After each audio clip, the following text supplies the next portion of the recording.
Hey, what up? It's OP from Serato. So you just downloaded and installed Serato Sample, and you want to use it to chop up a sample to make a beat.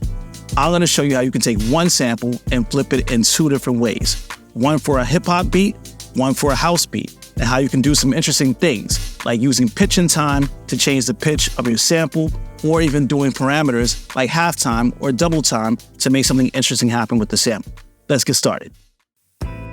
Today, I'll be using Logic Pro, but Serato Sample works with any DAW that supports audio units, VST, or VST3 plugins. I've inserted Serato Sample into a blank MIDI track and loaded up the sample that I'm going to chop. In this track, we're using the song we licensed, You Don't Know What You're Doing by Sound Experience, which I think has plenty of interesting parts that I can use to flip into different genres. Let's click Find Samples to automatically set some cue points in the song. You don't know what you're doing to yourself. You take your bags and walk out. Or you can set cue points manually. As it plays, I'm assigning particular cue points throughout the sample with my MIDI controller. You have the option to assign up to 32 cue points. One of the best things about Serato Sample is that it automatically detects the key and tempo of the track once you load it in. From there, you can sync your project's key and tempo to that setting, so that all the samples you're using for your project are easy and fast to keep perfect in pitch and in time. Now that I've set the cue points, I'm going to play around and trigger them until I come up with the pattern that I like. I can use stems to remove the vocal and drum to just use the melody and bass for the sample. If there are any that need tweaking while playing, I can switch on the freeze mode and select the pad. This will pause the waveform so adjustments can be made.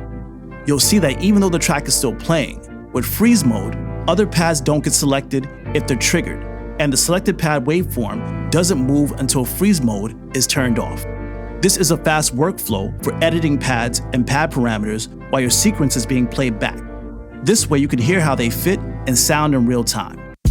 Now that the sequence is laid out in MIDI, let's play it with a backing track. The first is a basic hip-hop beat at a slower BPM. Now, let's see how we can flip this for something more in the house style. One really useful thing about the automatic key detection and shifting inside of Serato Sample is that it means that you can layer and combine multiple samples together using different instances of Serato Sample to build up a really rich and interesting sonic palette. You can add any number of instances of Serato Sample, load up different audio, and just shift the key to be in the same key as the first sample.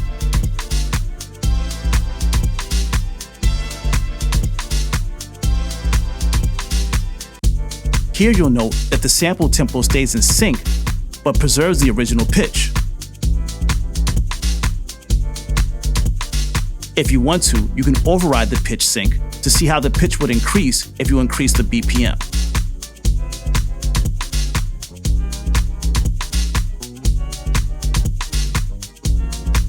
Or you can manually change the pitch of the sample. You can get creative with some of the sample cue points, like half speed them,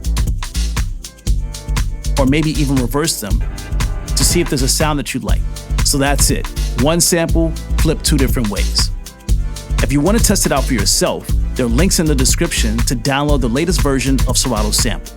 If you need some samples to work with, check out the Serato Sample sound packs for professional samples and one-shots in different styles, all of them royalty-free. Make sure to check out the new stems isolation feature, allowing you to isolate drum stems, create new instruments, and fresh new chord progressions, and also acapellas. All for chopping, flipping, remixing, and more.